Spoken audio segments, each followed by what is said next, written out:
जिन बेटा बेटियों का विवाह नहीं होता उन बेटा बेटियों के लिए मान लो अगर कोई ग्रह ऐसे हो गए कि भाई संबंध टूट गया और संबंध टूटने के बाद तलाक हो गया, होने के बाद दूसरा विवाह ही नहीं हो रहा, संबंध टूटने के बाद मंगल विवाह दूसरा हो ही नहीं रहा, तो प्रयास करिएगा। माँ जगतजननी जगदम्बा का हाथ इस तरह से रहता है, आपने दर्शन करे होंगे पार्वती मैया के शिव मंदिर में, तो पार्वती जी का हस्त कमल शंकर जी की साक्षी में हमेशा बंधा हुआ रहता है, शिव की साक्षी में। महाराज प्रदोष काल में, प्रदोष के दिन कभी भी, किसी भी प्रदोष के दिन, वैसे तो मूल है इसमें सोम प्रदोष का वर्णन, सोमवार की जो प्रदोष पड़े उसका मूलता माना गया है, पर आप प्रयास करना कि किसी भी प्रदोष के दिन जिसका तलाक हो चुका हो, जिसका संबंध खराब हो चुका हो, संबंध हो ही नहीं रहा हो वापिस से, सोम प्रदोष के दिन जहां मां जगतजननी का हस्त कमल बंधा रहता है और शंकर भगवान का शिवलिंग है। आप लोगों ने कथा सुनी होगी कि सबसे पहली यज्ञोपवीत संस्कार, सबसे पहला यज्ञोपवीत संस्कार किसका हुआ था और किसने किया था? महाराज सबसे पहला यज्ञोपवीत माता ललिता देवी ने भगवान शंकर को यज्ञोपवीत धारण करवाया था।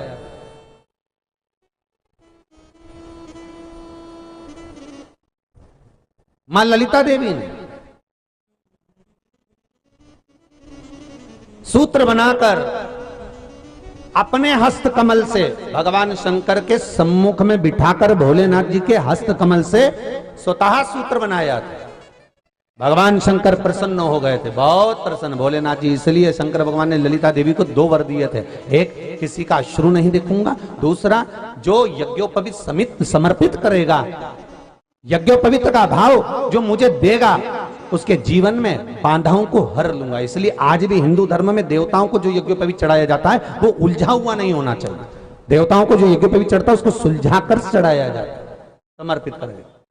अब कई विद्वान ब्राह्मण ऐसा कैसे यज्ञोपवीत में हल्दी लगाकर छोड़वा देते हैं, परंतु वो उलझा हुआ रहता है, वो सुलझा हुआ अगर चढ़ाएगा तो जो जजमान पूजन कर रहा है, जो जजमान पूजन में लगा हुआ है, उसको पूर्ण फल की अनुभूति हो, पूर्ण फल का प्राप्ति हो और ब्राह्मण भी बंधन से मुक्त हो। ललिता देवी जी तो हमारे यहाँ भौम सोमवार का जो प्रदोष हो, उस प्रदोष के दिन जिसका मंगल विवाह नहीं हो रहा है, सारी तकलीफें झेल रहे हो, बहुत कष्टप्रद हो, तो माँ का जो हस्त कमल है उस हस्त कमल से लेकर शंकर भगवान के शिवलिंग तक एक कच्चे सूत की धार बनाई जाती है। महाराज 6 धार कच्चे सूत की बनाई जाती है। यहाँ शंकर भगवान का शिवलिंग है, यहाँ माता का हस्तकमल है, हस्तकमल से चालू होकर शिवलिंग, शिवलिंग से चालू होकर हस्तकमल, ऐसी 6 धार बनाई जाती है हमारी। और धार बनाकर उस धार पर माखन का लेपन किया जाता है भगवान शिव को। जैसा ललिता माता ने भगवान शंकर से वर प्राप्त करा था, उसी तरह फिर उस लेपन को लगाने के बाद उसको उतारकर उसी को लपेटकर शंकर भगवान पर उसको चढ़ा दिया जाता है, मात्र अपनी मंगल विवाह की कामना कर कर। अगर कोई कुंवारी अवस्था में कर रहा है तो उसमें हल्दी लगाए, और अगर कोई शादी होने के बाद, संबंध टूटने के बाद दूसरी शादी के लिए कर रहा है तो उसमें हल्दी ना लगाए, बस इतना अंतर रहता है। नमस्कार प्रिय दर्शकों, आप सभी का हमारे YouTube चैनल पर हार्दिक स्वागत है। ईश्वर से प्रार्थना है कि आप सभी के जीवन में सुख, शांति, समृद्धि और मंगल बना रहे। दोस्तों, आज का विषय उन लाखों परिवारों से जुड़ा हुआ है जिनके घर में बेटा या बेटी विवाह योग्य हो चुके हैं, लेकिन किसी न किसी कारण से शादी की बात बार बार बनते बनते बिगड़ जाती है। कई बार अच्छे रिश्ते आते हैं, बातचीत भी आगे बढ़ती है, दोनों परिवार एक दूसरे को पसंद भी कर लेते हैं, लेकिन अंतिम समय में किसी न किसी कारण से रिश्ता टूट जाता है। कई बार ऐसा भी होता है कि देखने वाले आते हैं, सब कुछ ठीक लगता है, लेकिन बाद में कोई जवाब नहीं आता है। कुछ लोगों के पास रिश्ते आते तो हैं, लेकिन मन के अनुसार नहीं होते। वहीं कुछ लोग ऐसे भी हैं जो वर्षों से योग्य जीवन साथी की तलाश कर रहे हैं लेकिन सफलता नहीं मिल रही। ऐसी स्थिति में सबसे ज़्यादा चिंता माता पिता को होती है। वे बाहर से भले ही मजबूत दिखाई दें लेकिन अंदर ही अंदर बहुत परेशान रहते हैं। दूसरी ओर जिन लड़के लड़कियों की शादी नहीं हो रही होती वे भी मानसिक तनाव से गुजरते हैं।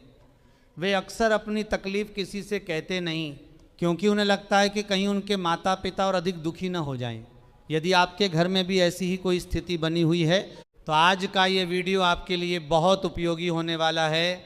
आज मैं आपको एक ऐसा सरल और बेहद आसान उपाय बताने जा रही हूँ जिसमें न कोई महंगी सामग्री लगेगी, न किसी विशेष पूजा पाठ की आवश्यकता होगी और न ही किसी बड़े अनुष्ठान की।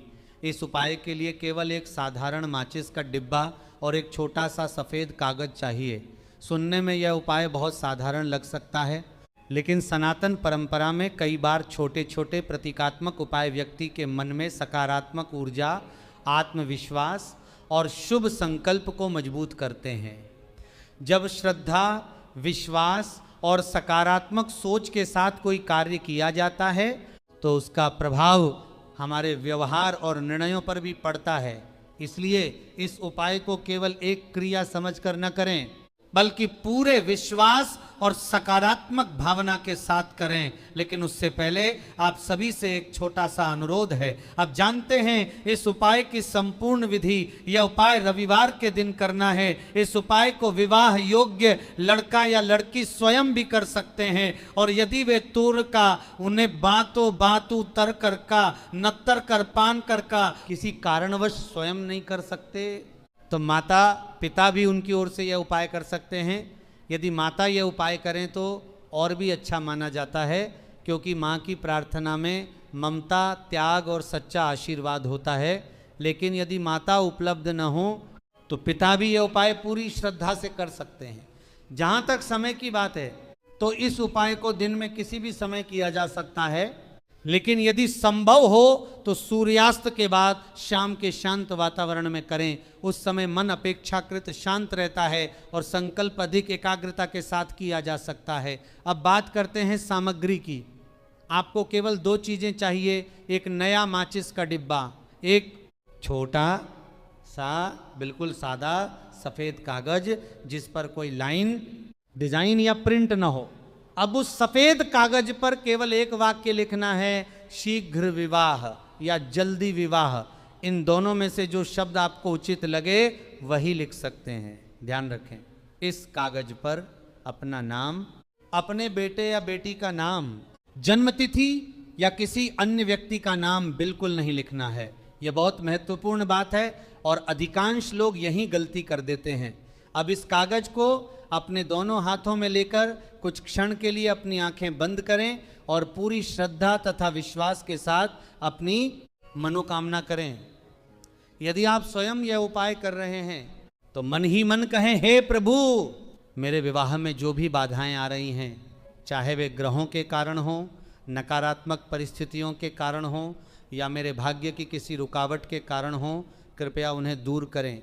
मुझे एक योग्य, संस्कारी और अच्छा जीवन साथी प्रदान करें तथा मेरा शीघ्र विवाह संपन्न हो। यदि माता पिता अपने बेटे या बेटी के लिए यह उपाय कर रहे हैं तो प्रार्थना करें, हे प्रभु, हमारे पुत्र या पुत्री के विवाह में जो भी पितृदोष, ग्रह दोष, वास्तु दोष, नजर दोष, मांगलिक दोष या किसी भी प्रकार की अदृश्य बाधा है उसे दूर करें। शीघ्र शुभ विवाह का योग बनाएं और हमारे घर में मंगलमय वातावरण स्थापित करें। प्रार्थना करते समय जल्दबाजी बिल्कुल न करें। कम से कम 2 से 3 मिनट तक पूरे विश्वास के साथ अपनी मनोकामना करते रहें। ऐसा महसूस करें जैसे आपकी इच्छा पहले ही पूरी हो चुकी है और आपके घर में विवाह की खुशियाँ आने वाली हैं। अब उस कागज को 4 तय करके सावधानी से मोड़ लें और उसे माचिस के डिब्बे के अंदर रख दें। इसके बाद माचिस का डिब्बा बंद कर दें। ध्यान रखें कि इस दौरान किसी प्रकार का मजाक, हंसी या नकारात्मक विचार मन में ना आए। जितना शांत और सकारात्मक मन रहेगा उतना ही अच्छा माना जाता है। अब इस उपाय का सबसे महत्वपूर्ण चरण आता है इस माचिस के डिब्बे को घर के किसी भी कोने में नहीं रखना है और न ही बाद में फेंकने के लिए सुरक्षित रखना है। जैसे ही उपाय पूरा हो जाए उसी समय इस माचिस के डिब्बे को लेकर घर से बाहर निकल जाएं। ऐसी जगह जाएं जहां लोगों की आवाजाही कम हो, जहां कोई आपको रोककर प्रश्न न पूछे और जहां शांति हो। रास्ते में अनावश्यक बातचीत करने से बचें। यदि कोई जान पहचान वाला मिल भी जाए तो केवल सामान्य अभिवादन करें और आगे बढ़ जाएं। अब किसी सुनसान स्थान पर पहुंचकर एक बार फिर आंखें बंद करें और मन ही मन अपनी मनोकामना दोहराएं। हे प्रभु, मेरे जीवन की सभी विवाह बाधाएं समाप्त हों, मेरा शुभ विवाह शीघ्र संपन्न हो, मेरे जीवन में सुख शांति और समृद्धि आए। इसके बाद उस माचिस के डिब्बे को अपने से दूर फेंक दें। ध्यान रखें, उसे पीछे मुड़कर देखने की आवश्यकता नहीं है। जिस स्थान पर आपने उसे छोड़ा है वहीं छोड़ दें और सीधे अपने घर वापस लौट आएं। घर लौटने के बाद इस उपाय के बारे में किसी से चर्चा न करें, न यह बताएं कि आपने क्या किया और न ही यह पूछते रहें कि इसका परिणाम कब मिलेगा। याद रखिए, हर शुभ कार्य में धैर्य सबसे बड़ा मंत्र होता है। अगर आपकी ओर से प्रयास लगातार चलते रहेंगे, परिवार का सहयोग मिलेगा और ईश्वर की कृपा बनी रहेगी तो उचित समय आने पर विवाह के मार्ग भी खुलते चले जाते हैं। इसलिए इस उपाय के साथ साथ अच्छे रिश्तों की तलाश भी जारी रखें, अपने व्यवहार में सकारात्मकता रखें और आत्मविश्वास कभी कम न होने दें। अब बात करते हैं इस उपाय से जुड़ी कुछ महत्वपूर्ण सावधानियों की, क्योंकि अक्सर लोग छोटी छोटी गलतियां कर देते हैं और फिर कहते हैं कि उपाय का लाभ नहीं मिला। सबसे पहली बात, इस सफ़ेद कागज पर अपना नाम, अपने बेटे या बेटी का नाम, जन्मतिथि या किसी अन्य व्यक्ति का नाम बिल्कुल भी नहीं लिखना है। केवल शीघ्र विवाह या जल्दी विवाह यही शब्द लिखने हैं। इसका उद्देश्य केवल अपनी सकारात्मक मनोकामना को प्रकट करना है। दूसरी बात, इस उपाय को पूरी श्रद्धा और विश्वास के साथ करें। यदि मन में बार बार संदेह रहेगा कि यह होगा या नहीं होगा तो आप स्वयं अपनी सकारात्मक ऊर्जा को कमजोर कर देंगे। किसी भी आध्यात्मिक उपाय में सबसे बड़ा आधार विश्वास और धैर्य होता है।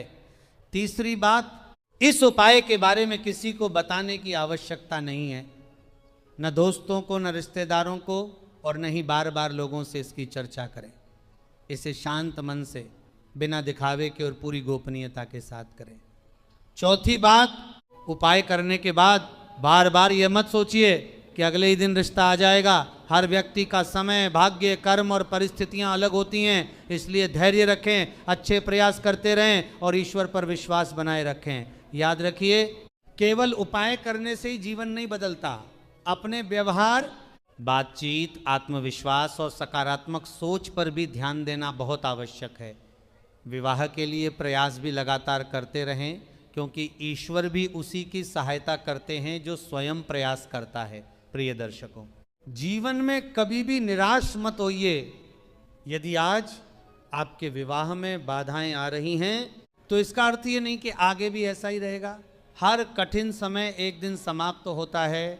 ईश्वर के घर देर हो सकती है लेकिन अंधेर नहीं होता। जब सही समय आता है तो वर्षों से रुके हुए कार्य भी बहुत आसानी से पूरे हो जाते हैं।